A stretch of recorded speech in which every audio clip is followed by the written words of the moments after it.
Hey, if you like the idea of taking a break, of just taking things a little bit easier, of slowing things down for a moment, you're going to enjoy today's show.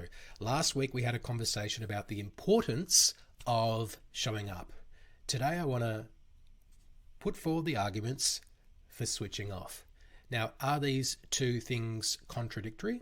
Well, they may seem to be at first, but actually they're not, because in order for you to show up, you do also need to have switched off from time to time. And I want you to start thinking about taking leave, taking a break as part of your job, not a way that you take time off your job, because the time that you take away from what you do makes you better at it. Let's have a discussion about that.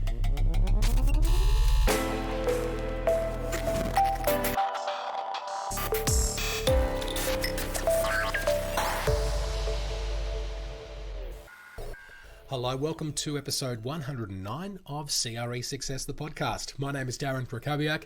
I'm here to help commercial real estate leaders to develop their people and to grow their business. Thanks for joining us for this episode. And before we get into it, I want to give you a special invitation. We've developed a new piece of content that I'm very excited to share with you. We just shared it with our members yesterday. It's called 10 More Ways to Kill It in Commercial Real Estate. Now, if that sounds familiar, it's because you may have heard of that before as 10 Ways to Kill It in Commercial Real Estate. We developed this list early in 2021. We also released it as a bonus podcast episode in April 2021 in season 2 bonus episode 1. So if you go through the back catalogue, you can catch the original 10 ways. But what I want to do is invite you to the premiere for non-members of CRE Success to get the 10 more ways to kill it in commercial real estate.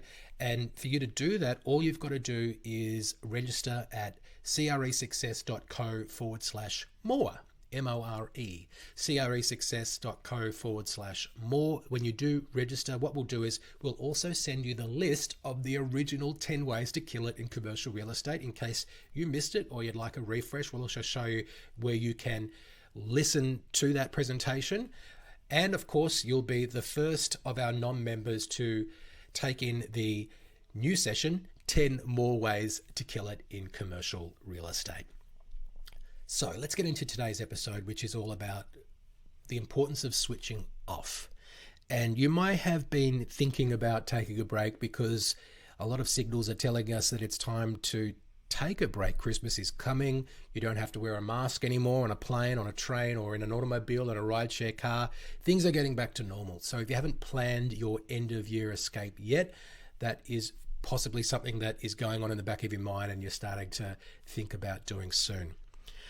However, I think over the last 2 years in particular, or 2.5 years, a lot of people have not taken much leave. A lot of people are feeling burnt out. And in our industry, even though that's something which has perhaps been more pronounced over the last 2.5 years, that is also something which isn't uncommon or hasn't been uncommon in years past as well. People feeling like they don't have the time, or that taking time off away from their business is somehow going to hurt them in the long run. Today, I want to put forward the case about why you need to take a break, why taking time off should be one of your highest priorities to be good at what you do.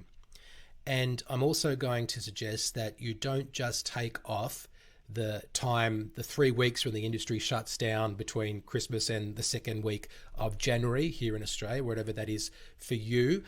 You know, when you can take time off and everyone else is away and nothing's really happening and you feel really comfortable taking time off. I want to recommend that you also take some time off at least another point in the year. So the reason why I think you want to take time off is because you need to recharge to be at your best. You need to give yourself time to be away from what you do every day, particularly if you're working really hard and going at a really fast pace, because otherwise you put yourself at risk of burning out. And if you get close to burnout, then you won't be able to perform at your best. If you want to improve as an individual, I think it's also important to take some time away, because some time away makes things more clear. You can take a step back and take a look at things and reflect on what's occurred. And you sometimes in the day-to-day minutiae of everything that's going on, you can't see the forest for the trees. But when you take a step back, you can get a broader perspective, and it helps you make realizations. It helps you reflect on not only the successes, but also the things that didn't go as well, and to understand what you need to do more of and what you need to focus on, and perhaps what you should focus on less in order to continue to improve the results that you achieve. And when you are producing great results, I think there is an argument again for taking some time away, because you need to reward yourself for the good work that you're putting in. Because what good is it to be successful and to post great results if you don't actually take some time to enjoy it? And I think another argument for taking some time away from the day-to-day is that it will make you a better, well-rounded person. Because if all you're about is your work, then you might just be a little bit of a bore. And having some personal interests outside of work, not just on one day a week or things that you can do with clients, things that you can take away from the day-to-day of work and do for a continuous period, having some interests outside of work, it makes you a better rounded person, I believe.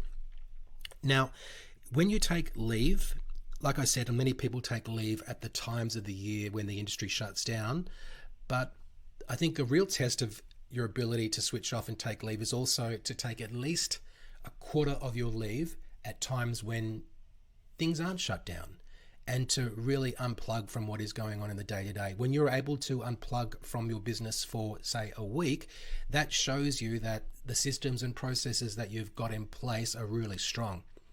I think it also allows you to not go for 11 or 11 and a half months without taking a break. Now, if you're somebody who simply can't be fully switched off from your business because of your level of responsibility, or because perhaps you've got something really important going on in deal terms or in project terms, then what I would recommend that you do while you're on leave, when the whole industry isn't shut down, is just to allow 1 hour per day while you're on leave for, if you like, office hours, where you'll be contactable by phone. That's the time where you're working on your emails and replying to things that absolutely need your attention. But for the other 23 hours a day is not for work, it's for your own time. And you want to be pretty strict about that, because if you can't take time away from your work, then you're kind of like chained to your desk, right? I think it's a good thing to be able to take all of that time away, but I will allow 1 hour every day while you're away, if you're away during a busy period, to check in and to be contactable and to help your team and to help your clients if they really do need your help. Now, some people will say that, I can't possibly take time away because I'm so busy or I'm too important.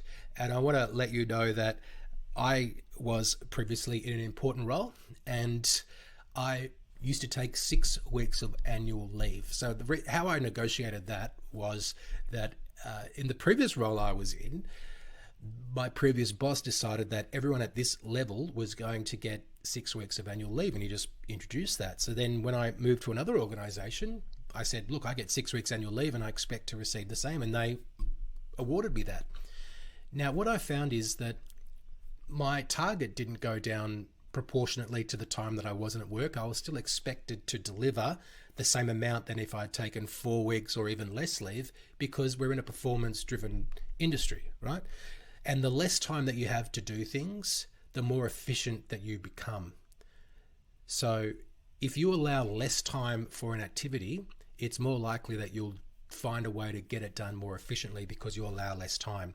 So you can extrapolate that across a whole year, and whether you're working for 48 or 46 weeks in the year, or 50 if you're not taking all of your leave, you will use all of that time to get what it is that you need to get done achieved. So if you're allowing less time, you will find ways to be more efficient, to outsource more, to delegate more, to find ways to automate things, or to just not do certain things that aren't important. Now, if you are a leader and you're still not convinced about the importance of taking leave, if you think you're just far too busy for it, I would say you have a responsibility to take leave. Because not only for all the other reasons that I've mentioned, but you might say, look, I don't need it, I'm fine, but your team do. And if you're so busy that you are not allowing yourself the opportunity to take leave, then that can sometimes send the message to team members that they don't have the option of taking leave, or that it's going to be frowned upon. So we need to set the example and take some time away from the business.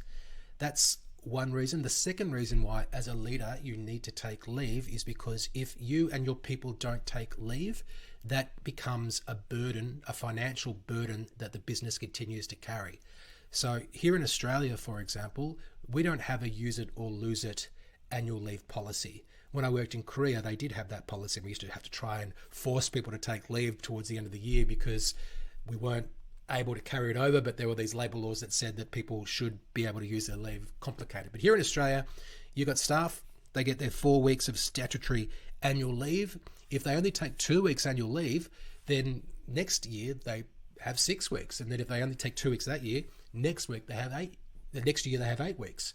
Now, if that person resigns, that becomes a cash flow issue for you to pay out weeks and weeks and weeks of annual leave. Or if you ever try to sell the business and you're carrying all of these weeks of annual leave obligations on the books, that devalues the business. And like I said, everything will get done even if people take their leave, because the priorities of the business don't change because people are taking more leave, and people will find ways to get the job done when they take their leave. So I think from a leadership perspective, it's also your responsibility to take your leave, but also to encourage your staff through your example to take their leave. And that's going to be a financially better result for the business. So start planning your leave now for 2023. I used to love looking through the calendar and seeing where there were public holidays that would fall fortuitously throughout the year, where I could say take 6 days of annual leave and get 15 continuous days outside the office. Sometimes that would happen if the stars align, and some of those public holidays were based on the moon. So I guess if the moons were in the right position that year, it was possible. Also, when you plan ahead for your annual leave, there's a couple of things that happen. It allows you to plan your projects and plan your transactions, so there are not key things happening when you're going to be on leave. You can sort of engineer that, but also give something to look forward to. And that can be the motivation to keep working hard because you know that break is coming. So my takeaway for you today is to take your leave, plan your leave, and enjoy your leave, because taking time away allows you to perform at your best and to see taking leave as part of your responsibilities and part of your job. That's our episode for today. Thank you so much for listening, and I will speak to you soon.